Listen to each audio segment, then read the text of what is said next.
Do you struggle with this question? Does it take you a long time to answer, and even then you're left with doubts about whether you got it right? You're not alone.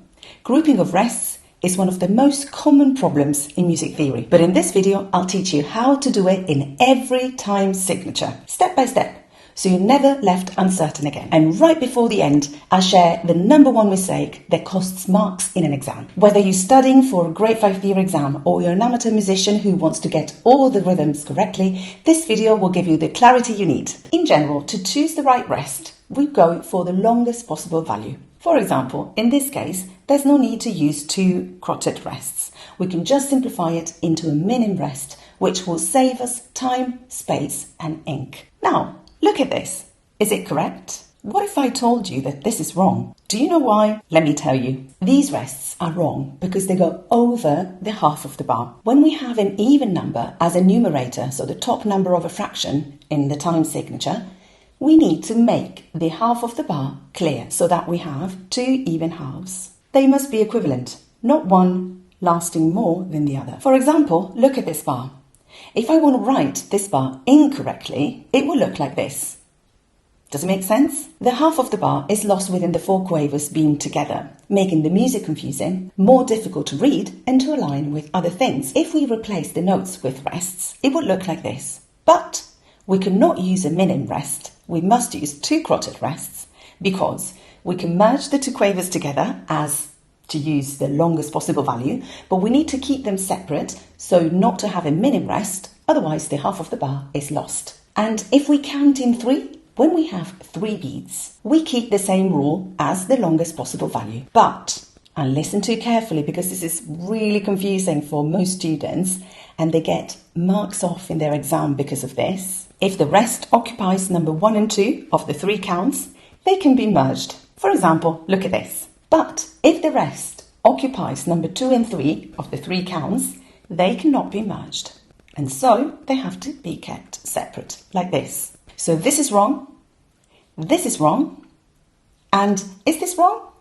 Tell me in the comments. Now let's go back to this example in 6/8. 6/8 is a compound time, and so we have 3 beats, quaver beats, and 3 quaver beats. So the 3 beats should be taken as counting in 3, so the rule that I've just said.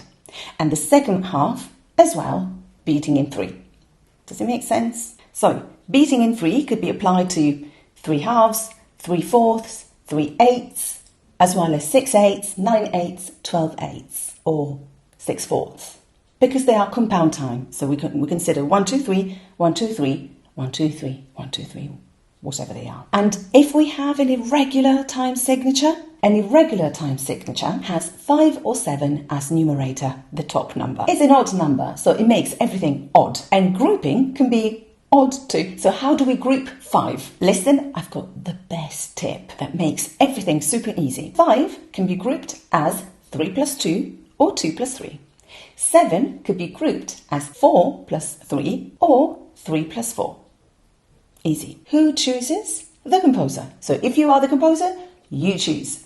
If you're not the composer, you see that it could be changeable even within the same piece of music. So for example, in this bar, we have grouped the rests as 2 plus 3, and in this other bar as 3 plus 2. It depends. Now, can you tell me if this bar is grouped correctly? Think, and let me know it in the comments below. And now it's the time to reveal the number 1 mistakes that confuses most students and is responsible for many marks off. With this time signature, is this rest correct? And this? The answer is no. Why? Because no matter the time signature, when we have an entire bar of silence, we must use a semi-breve rest, which is the one hanging on the 4th line. This one here. So, this bar is correct, this bar is correct, and this bar is also correct. Easy. But now you remember it. And don't forget that you can get the PDF where everything that I said today is written down and you can test your knowledge with a quiz at the end. The link is below. Write your name, email address, and you will receive many of these PDFs that I do for free or for you. And if you want to revise or know more about time signature, which is very important if you want to master grouping of rests, you can watch this video, including all you need to pass your Grade 5 theory exam with ease and make your playing amazing.